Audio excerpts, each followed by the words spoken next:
هي التوك بتاعت النهارده عن الاكزامينيشن بتاع الهيدك بيشنتس. الحقيقه انه المريض لما بيبقى بيكشف، مريض الصداع لما بيبقى بيكشف the headache patient, they often want you to examine them,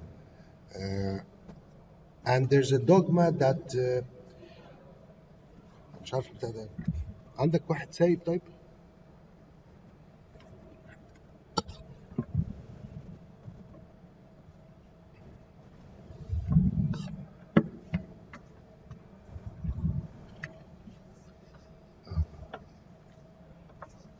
There's often an understanding that patients with headache don't need a lot of examination.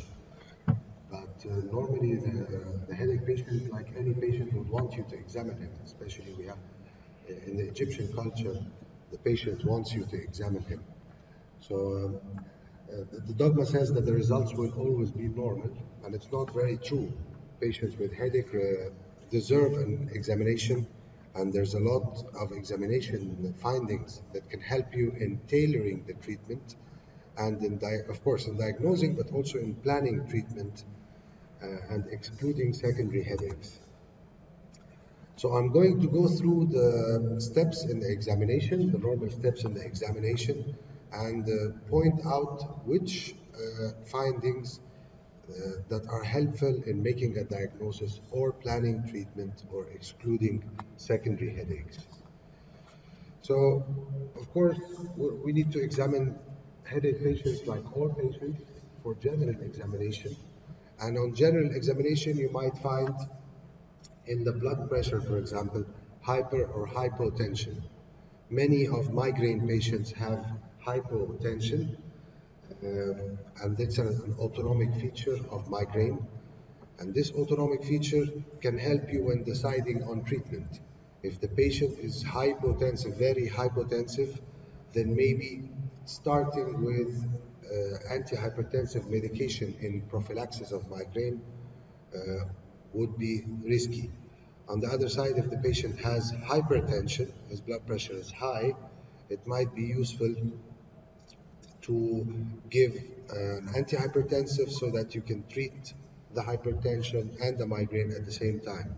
So treatments like candesartan, propranolol would lower your blood pressure, whereas if you have a hypotensive patient, they might benefit from treatments who have caffeine, triptans and ergot may also raise their blood pressure. Also, if they take a low dose of steroids, might increase their blood pressure.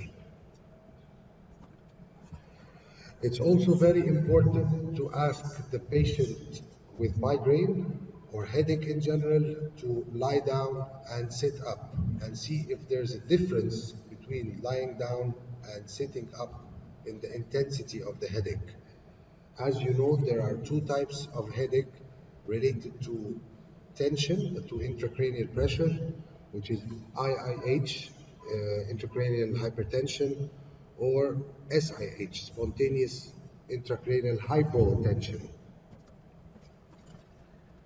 IIH, as you all know, can mimic migraine very closely. It has a very similar presentation to migraine, and we sometimes are very confused whether the patient with chronic daily headache is actually a migraine patient or a patient with increased intracranial tension. And you have to realize that there's an entity called IIH without papilledema.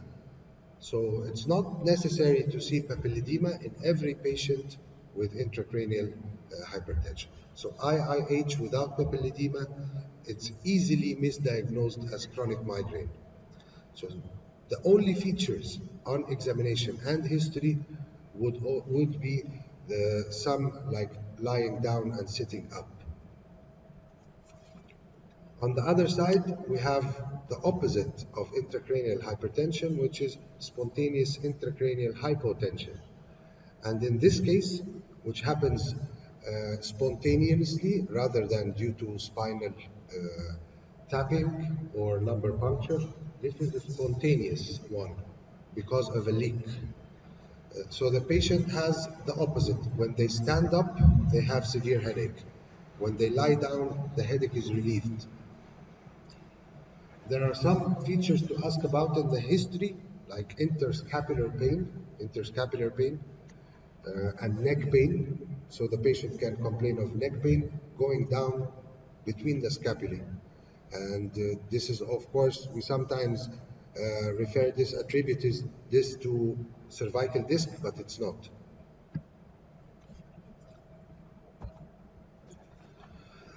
In regular neurologic examination, it's very important to look at the balance, because many migraine patients have dysfunction of the balance system, like a vertiginous migraine or basilar migraine, and these patients it may help them to give sinerzine or amitriptyline. Also, a very important sign that I look for is a sign of meningeal irritation. And meningeal irritation is common in migraine patients, but not in the same way as in meningitis. So you don't find neck stiffness, etc. But you could find subtle signs of meningeal irritation like heel drop. And in heel drop, you ask the patient to stand up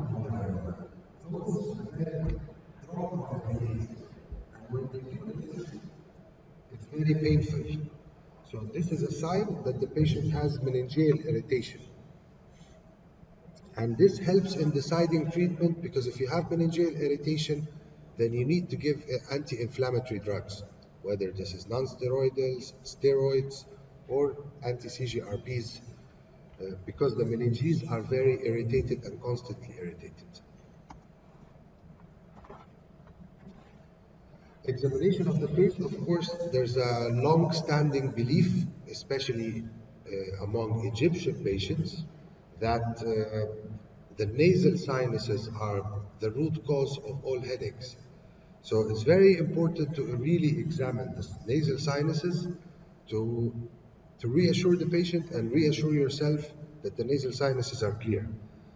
And for a neurologist to examine the nasal sinuses, it's not very difficult. You just apply pressure on the frontal maxillary sinuses, and you can do trans-illumination very easily. Trans-illumination is very easy to do in the clinic.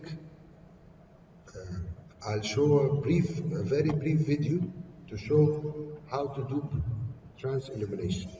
So this is trans-illumination for the frontal sinuses. You have a strong light source. You apply the strong light source in this way. You cover the light source, and then you can see the frontal sinus. If it's trans-illuminated, then it's clear. There's nothing. And if there's opacity, and it's not trans-illuminating, then it's either filled with fluid or filled with a mass. You can do the same thing for the maxillary sinus, also strong light source.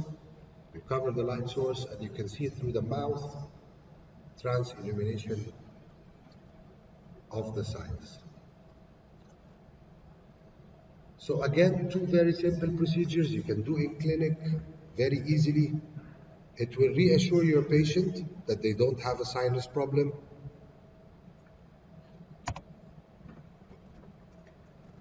Also, it's very important to ask the patient to open the mouth and look for signs of clenching the teeth, grinding the teeth. Bruxism, or clenching the teeth, is very common in anxious patients, and it shows on the teeth as evidence of attrition. So attrition of the teeth. It's also quite obvious on looking at the patient that they have the masseters bulging on both sides. I don't know if you can see, but these patients, they've had masseters bulging on both sides, and then on the right side, they were given Botox in the masseters to relieve the bruxism, and also the Botox reduces the size of the masseters. So you see the face has become thinner. So face contour is done with Botox. So it's done, face contouring is done as a cosmetic procedure, but also it helps the bruxism very well. Also, as part of examining for clenching and bruxism, you just touch the TMJ and ask the patient to open and close their mouth. Usually this is not a painful thing, but if the patient has a TMJ problem, it's very painful to press on the TMJ, temporal mandibular joint, when they're opening and closing their mouths. This is a very famous sign, the tender bulged arteries in temporal arteritis. We also look at the pupils. You have a lot of findings that you can find in pupil, like nerve palsies causing different types of pupils, Horner syndrome, 8th pupil, 3rd nerve palsy. Fundus, it's very important to look at the fundus in every headache patient, even if they don't complain of signs of intracranial hypertension. This is, of course, papilledema. The discs edge are blurred, and there's no optic disc cup.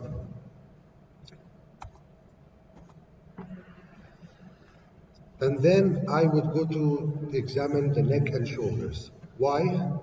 Most patients with headache and migraine specifically have pain in the neck and the shoulders. So we find signs of tenderness, problems with the cervical discs, trigger points. This is all very important to locate and identify because it's part of your management plan. So this was a study done in 2009, and it shows that in healthy controls on the right, this is the distribution of painful areas. So it's all blue. And then in chronic tension type headache and in migraine, you can see that there's always a distribution of tender points. Of course, it's more in migraine, more widespread in migraine, and more on the dominant side, but you can also see on the non-symptomatic side or non-dominant side, there's also tenderness, also painful. It's a bit different from the distribution of cervical disc disease. Cervical disc disease, as you all know, this is roughly where patients with every type of disc prolapse complain.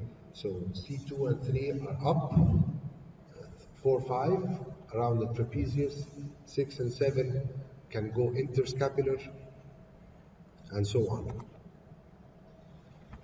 So what you do, you examine the neck and the shoulders for tender points, and then you examine specific nerves, such as the very important occipital nerves. You have a number of occipital nerves, the lesser occipital, greater occipital, and third occipital. Third occipital is the most medial. So it's very useful to just press on the 3 nerves at the occipital ridge and see if there's a jump sign, so the patient jumps from the pain. It's very important to do this because it almost always predicts if the patient is going to respond to occipital nerve block. So patients without tenderness in the occipital area do not respond very well, or do not respond like patients who have tenderness in the occipital area. Again, this is trigger points, and trigger points are becoming more and more important. Trigger points are areas far away from the pain, but can trigger the pain if you press on them. It's not completely known how they happen, but trigger point identification is very important because you can get xylocaine, lidocaine injections to trigger points, and it relieves the headache. So you could have sternomastoid triggers for headaches around the eyes and the frontal area, and the temporalis for the face and the side of the head.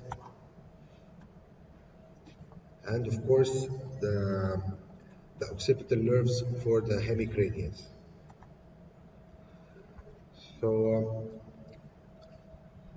in any examination of the head and neck, we would want to go through check the supratrochlear, supraorbital nerves, frontalis, temporalis, occipitalis, suboccipitalis, semispinalis, and then retropezies.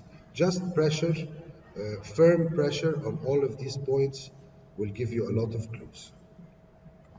And thank you very much.